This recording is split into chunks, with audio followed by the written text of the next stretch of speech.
हैं विनय कुमार, तेलीडी चास के रहने वाले हैं, बोकारो के।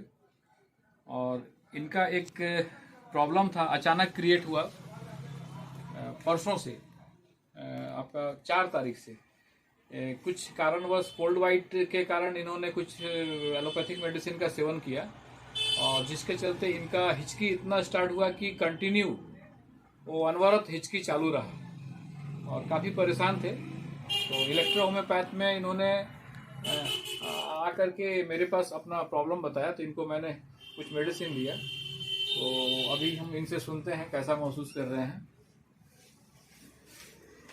बोलिए, आप बोलिए, अपना वक्तव्य दीजिए, कर दीजिए अपना। अभी जो होम्योपैथी हम डॉक्टर लिए हैं, दवा नहीं है सर से, तो बहुत अच्छा महसूस हुआ।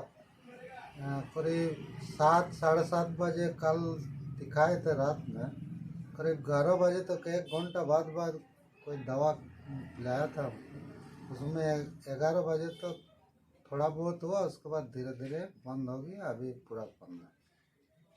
धन्यवाद। इनका हिचकी इलेक्ट्रो होम्योपैथ के मेडिसिन से पूरी तरह से खत्म हो गया और अभी स्वस्थ हैं। अभी ये नए साल का वो अपना जो होता है घूमना फिरना आराम से कर रहे हैं, और अभी आकर इन्होंने बताया कि सर मेरा हिचकी बिल्कुल प्योर है। इनको S9 का मिक्सचर दिए D3 में, और एक कॉन्स्टिपेशन के लिए दवा दिए, एस्लास का कॉम्बिनेशन, एस्लास एटन भरपूर, बस। और अभी ये ठीक है। धन्यवाद।